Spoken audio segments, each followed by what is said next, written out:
ఈ రోజు ఎపిసోడ్ లో చనిపోయిన వాళ్ళ నాన్నగారి వాయిస్ నాకు గుర్తు రావట్లేదని భయమేస్తుందని జోష్నా గారు ఏదైతే చెప్పారో హైలైట్ ఆఫ్ ది ఎపిసోడ్ అయ్యా. నిజంగా ఆ అమ్మాయి ఆ మాట చెప్పేటప్పుడు చూసే ప్రతి ఒక్కరికి కన్నీళ్ళు వచ్చుంటాయి. రేపు మా నాన్న మా అమ్మ చనిపోయినా కూడా వాళ్ళ వాయిస్ నేను కొన్ని రోజుల్లో మర్చిపోతానేమో అని చాలా డెప్త్ ఉండి అందరూ ఆలోచించాల్సిన మాటలు మాట్లాడారు ఆవిడ. నిజంగా మనకి ఇష్టమైన వాళ్ళు చనిపోయిన తర్వాత వాళ్ళ వాయిస్ మనకి కొన్ని రోజుల్లో గుర్తుండదు. ఎగ్జాంపుల్ కి మా మదర్ చనిపోయి 13th to 14th year run అవుతుంది. మా అమ్మ చనిపోయేటప్పుడు ఫోటో కూడా లేదు. ఎవరో పెళ్ళిలో ఎలాగుంటే ఆ ఫోటో తీసి ఏదో చేసాము, అది ఎగ్జాక్ట్ మా అమ్మ ఫోటో కూడా కాదు. మా అమ్మ వాయిస్ అయితే అసలే లేదు.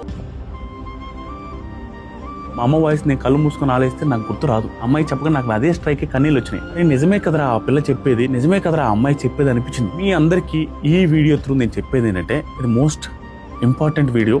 అందరికీ షేర్ కూడా చేయండి. మన ఇష్టమైన వాళ్ళని, మనం ప్రేమించే వాళ్ళని, వాళ్ళు చనిపోక ముందే, మనకి దూరం అవ్వక ముందే వాళ్ళ మెమరీస్ షూట్ చేయండి, వాళ్ళ మెమరీస్ రికార్డ్ చేయండి. అవి ఒక ప్రైవేట్ ఇన్స్టాగ్రామ్ అకౌంట్ ఓపెన్ చేసి దాంట్లో పెట్టుకోవడం స్టార్ట్ చేయండి. ఈ మన పేరెంట్స్ వీడియో మెమరీస్ ఏవైతే ఉన్నాయో 100 కోట్ల ఆస్తుంది. మిస్ చేసుకోవద్దు మామ.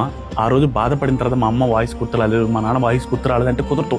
వాళ్ళు మాట్లాడే మాటలు, వాళ్ళ చేష్టలు, వాళ్ళ చిలిపి పనులు, వాళ్ళ వీడియోస్, వాళ్ళ ఆనందాలు, వాళ్ళ బాధలు అన్ని రికార్డ్ చేసుకుని ప్రైవేట్ అకౌంట్లో పెట్టుకోండి. మీకు కూడా ఇలాగే అనిపిస్తే ఈ వీడియోని లైక్ చేసి కింద మీ ఒపీనియన్ కామెంట్ చేయండి. బిగ్ బాస్ అప్డేట్స్ కోసం ఫాలో అవ్వండి.